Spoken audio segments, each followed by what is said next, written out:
Hi, welcome again to Island Up in Sports. My name is Lenwet Doheny. Today we are in the Cayman Islands. We are actually in Cayman Brack. Yes, remember we keep upping. So the last time you saw me, I was in Jamaica. Today we are in the Brack and we have a very interesting guest with us. Um, his name is ANTWAN Chico SEYMOUR. The entire Cayman Islands are the world known as as Chico. As a matter of fact, if you had come to me and said, if I know Antwan, I would say no. But I know Chico. Alright, welcome man. Thank you, thank you. Yeah. We just gonna talk. We have a relaxation, we have a situation we just relax and talk. So tell me about your early years growing up in the Cayman Islands, real football. As a boy overall. Well, growing up in Cayman, it was hard not to be around football. Yeah. I'm known for a father that should be buried in football, right? Yeah. A lot of people don't know that or forget to remember that my mother was also heavily involved in football, Sherry Whitaker. Okay. Right? When you think of women's football, you think of Sherry Whitaker. Yeah. So, as a mother and father, that football was just engraved in the DNA. So it was inevitable to end up being around football. Right. And then when you spoke about your father, you have to tell the viewers that he was here with us. I interviewed him right here, Coach Gilly. Right? Yeah. Coach Gilly. Ernie Seymour. You saw that interview before. Tell me about, you said that it was in you to play football. Tell me the influence of your parents, as you said they were involved. I know your father very well. This man lives in football. Tell me about that. Well, growing up, it wasn't just parents. I mean, I think football in Cayman was dominated as the main sport. Right? You never had the likes of the flag football and the frisbee and all the stuff. It was always football. So as a kid, number one. you never thought about going to the field of dreams and playing baseball. I mean, right now in Cayman, we have so much opportunities. Right? Kids can play hockey, they can play baseball, they can play volleyball.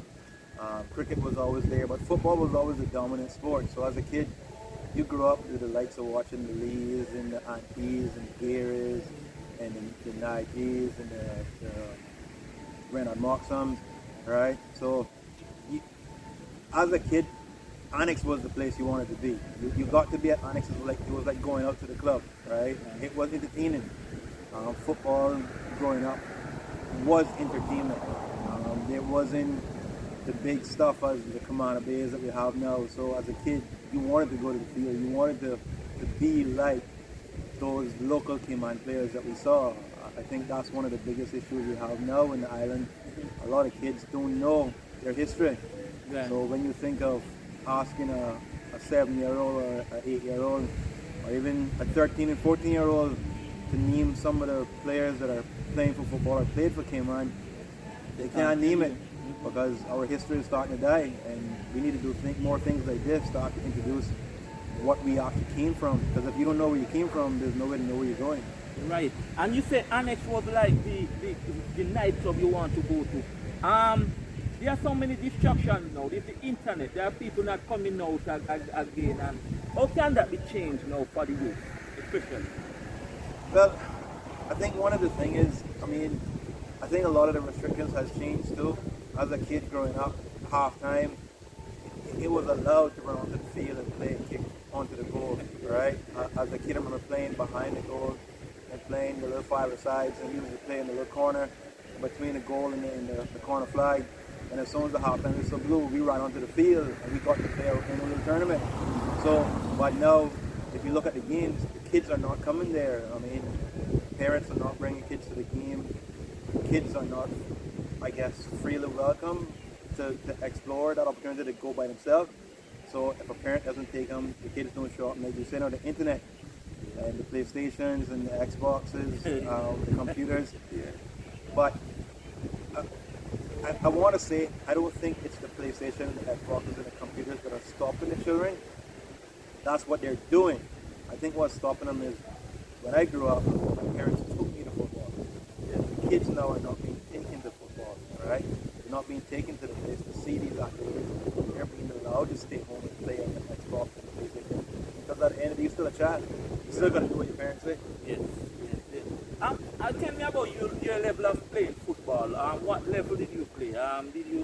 You stopped early, what? You play football right up?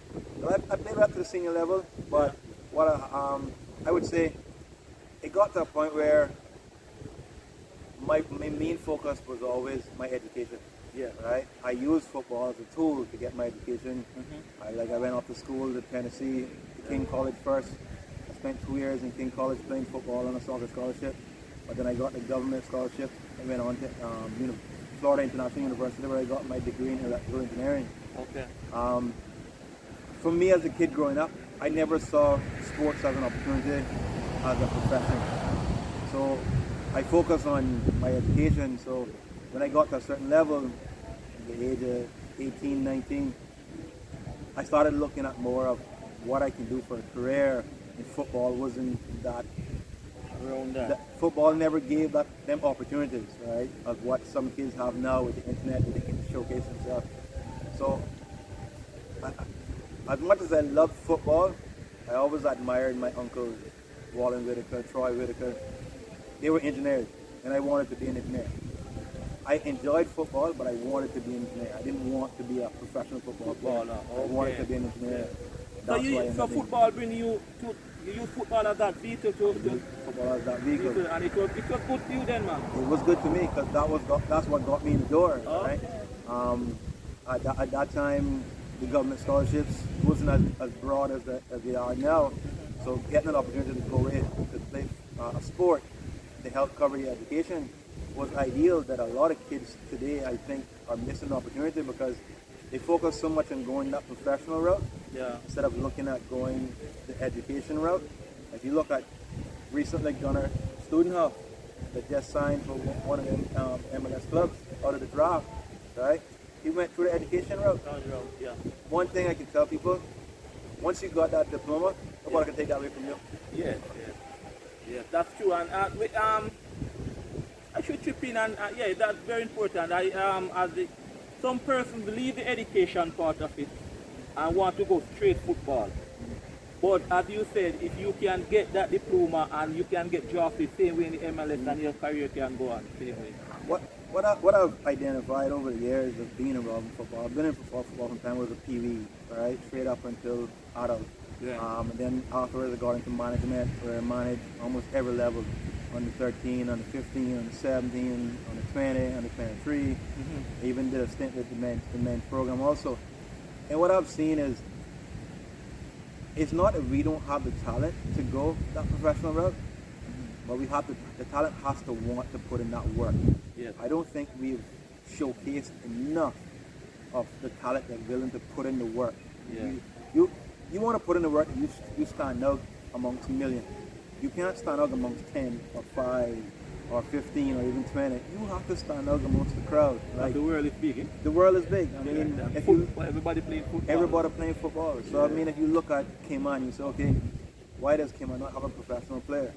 But if you look in the league right now, or you look in the league in the last couple of years, can you name me that dominant player that you say everyone leaves their house to go to watch? Yeah. We don't have that player. We have players that can play at a certain level, but we don't have that dominant player that everyone says, you know what, that player needs to go, that player needs to get the opportunity. Yeah. ANTWAN, I know you are aiming, you want to be in administration. First I must ask you, why? Football administration in the Cayman Islands. Why you want to be here? Well, as I mentioned, I grew up around football. I've seen football at the highest, I've seen it at the middle, I've seen it at the lowest, and I don't think it's rocket science what's often needed to bring it to another level. Football has to become entertainment. It's sports, right? If you look at one of the major money makers in the world today, it's pharmaceutical and sports entertainment, right? If you look at the World Series, the NBA Finals, the Stanley Cup, the World Cup, the Olympics, these are all sporting events that generate billions of dollars. But if you look at sports in the Cayman Islands, we don't generate anything. We don't even charge it a game, right? There's no streaming games, no revenue generated online. You can't even buy a Napkin jersey. So if you wanted to come and support the Cayman Islands, you can't even go say, hey, you go to the store and pick up a jersey. You come and say, hey, I want to represent Cayman, or I want to represent celebrate Cayman Brock, or Athletic, or Georgetown, or Scholars. Unless the club actually gives up shirts, you can't purchase anything. No. And you are touching on it. Let me ask you this straight up. You being selected the president tomorrow morning of Cayman Island Football Association, what would you do different? I think one of the biggest things that I would say, not to touch on or open up my aspirations, but I think the biggest change that needs to happen, whether it happens now or it happens later on, the clubs have to be more involved inside of SEFA. Right now, we keep calling SEFA as the SEFA's executive. That is not SEFA. SEFA is all of us. It's the executives, it's the clubs, right? It's the athletics, it's the Cayman Brock, it's the Georgetown, it's the Scholars. That is what makes up SEFA. And I think right now, our biggest thing is it's us versus them. Or if we want to something goes wrong, we blame them. Or that's SEFA fault. Or that SEFA never did this. Or SEFA never did that. But we got to understand, we are SEFA. So if you want to make a change, it starts with changing everything together with everybody.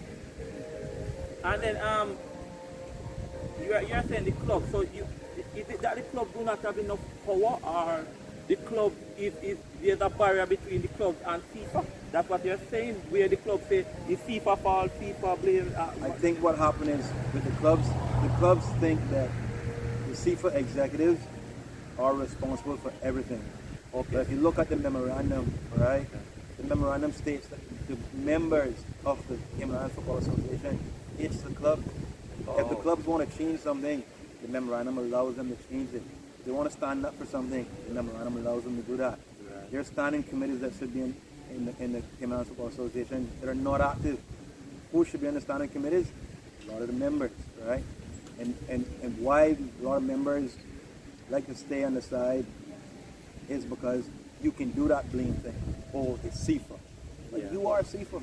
Until you understand it. The reason we are the way we are now, or the level we are, is because not everyone is involved. Okay. Youth football in the Cayman Islands. What do you think of it overall? I think youth football in Cayman has taken a snag in a little bit because it's not, for better word, it's not the most dominant sport anymore. It might be the most played, but it's not the most dominant. I mean, if you look at the likes of Little League, the things that they offer there, right? The things that they get for going to play rugby, right? Rugby has a major sponsor in Dart, and they're traveling all over the world, right? Whereas football, for kids, you play a tournament and you get a medal. At the end of the day, what are you doing to entice the kids to want to do more, to make the kids get to another level? There's no selection of an all-star team that you put together to showcase. I remember years Miami Classics, when Cayman used to take a team to the Miami Classics. That was motivation for kids to excel at a certain level. Now I play football because it's an after-school program a lot of the time, right?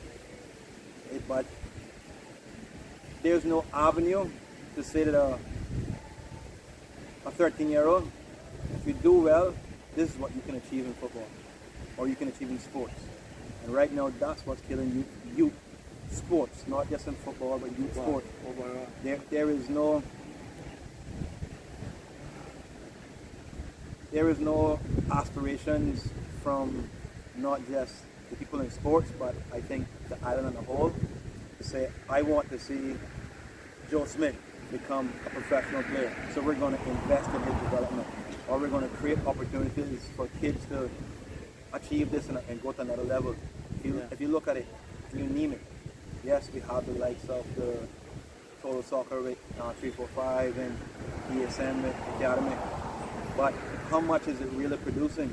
Like, we produce one or two, but where's the rest? We've been doing this now for years, and what are we getting out of it? Right? So for a kid, kids are not seeing it as an opportunity. And Cayman, you need to have a career path. get you. One day, we'd all like to get up one day or in a position to see the Cayman Island trying, fighting on the brink or even reaching the World Cup final. Is that a dream? I remember saying in an interview, I think it was 2010, and someone had asked me, do you think Cayman can ever attend a World Cup or participate in a World Cup? And they laughed it off when I said, yes, why not? Well, they say, well, a place like Brazil got thousands of players to choose from. And USA got thousands of players to choose from, and this place got thousands of players to choose from. But you know, at the end of the day, they can only take the 26 or the 23 players. So even though you got 1,000, you can't select 1,000, right? If you look at the teams, the great teams of the world, Argentina, how many Messis they have? One. Portugal, how many Ronaldos they have? One. Brazil, how many Neymars they got? One. But we think we need to have 2 Neymars, 2 Messis, a Ronaldo on our team. We really just got to get our Messi, our Ronaldo, our Neymar. We spend too many times for years trying to develop or trying to get 30 players on the same level. And we really need to invest in 5, right? We got to put 5 players on the map, 5 players at that top level. Because those 5 players is what's going to carry you across the threshold. I mean, if you look at it, look at the NBA. If you look at a basketball team, there's not 5 superstars on the team. Some teams got 1, some teams got 2. But if you look at the championship team, there's a minimum of 2 all-stars in that team. But if you look at the Cayman team, who is our all-star? Who is our player that's going to take us to the next level? Who is that player? We have to find that player, those few players that are going to take us to the next level. And once we get that, then the opportunities are endless. We can dream that big, right? I've always said, if you prepare like an amateur, you'll always be an amateur. But if you're an amateur and you prepare like a professional, then you can achieve professional results. I'm playing overseas, you played overseas. Tell us about that experience and why one should experience it for themselves. Well, any young teenage boy or girl that gets the opportunity to move away from home and live on your own, you got a better understanding for what your parents went through, helping guide you and raise you, right? You get to learn life lessons, how to manage your money, how to manage your time, right? Understanding that you have to learn how to wash your clothes, right? It's a key thing. Understanding how to separate the colors from the whites, when to put in the rank cycle, understanding that if you start off with a set of cash at the beginning of the year, you got to stretch that for 4 months, right? You can't go blow all your money on one, and then sometimes you got to end up having to get a job, you got to get work, you got to study, you got to play. Right? I would tell somebody that the student athlete is the hardest athlete, hardest student that works in the schools, because regular students just go to class. But a student athlete has to go to class and go and play that sport, right? And they're not only playing the sport, they're training also. Right? So, I remember juggling, having to travel 4 hours to go play a game and getting back 5 in the morning and got an exam at 7 and asking the coach to get the exam pushed back. He's like, right, that's what it is. That's what you got to do. And you go to the exam still wearing your travel clothes, do the exam and you go back to your dorm and you go to sleep, right? But you understand time management, you understand yourself, all right? You understand what you're capable of and what you're not capable of and what you need to learn, and not moving away for even just those 2 to 4 years. It doesn't allow you to achieve independence. I find a lot of kids still stay in Ireland and don't achieve that independence. And independence is something that is I wouldn't say ruining our younger generations, but it's harming them from further growth, right? That independence growing up allowed me to do certain things. So if you look at kids now, I remember taking away younger kids at 13, 14 and we making them fill out the custom form, right? The immigration form you travel on the plane with. And you got some older kids now that can't fill that form out, right? Because they ask mom and dad to do it. And we got to get away from that, right? We got to teach our kids how to be independent. I remember one year we was taking under 15 team away to St. Martin, and we taking that team away for about 3 or 4 years to the tournament up in overseas. And we were sitting by the gate, and the kids said that they wanted to go and get food. And me and Kayla looked at each other and said, I think we can let them leave and just make them walk freely. Because we knew that group, it was almost a proud moment to watch them walk away from the gate, go on the airport, know how to maneuver themselves, travel, do that. Some kids do that now because their parents don't allow them to do it, or they don't get the opportunity to travel. Somebody have to go with them. Somebody have to go with them. This is part one. I could continue with you and continue. It's an interview of inspiration. It's to learn about football in the Cayman Islands. And as I said, you are talking more for administrative level. And you're also bringing education into it because, of course, you know, this part, the last part that you said with the kids going away and getting independent and learning and the whole juggling of a student athlete is not easy. No, it's not easy at all. Right. But as I said, this is part one. We are going to come to you again. Right? We are going to come to you again. This is ANTWAN, Chico SEYMOUR. I know him over the years as Chico. I tell you, if you come to me and said, you know, ANTWAN, I would say, who is that? This is the man I know. He's heavily involved in football, in administration. A man who play the game, know the game. He's here with CAYMAN Athletics, and they have a match this afternoon. When you see this interview, by the time the match will be played. But they are here, and you have to understand that I'm involved with the BRAC team. So I want to say I wish him all the best. But you know what I'm talking about. Until then, take care. Thank you, sir, for the interview. Thank you for Respect, man, and as I said, this is part one. We're going to come to again. All right. And talk, all right? Respect, sir.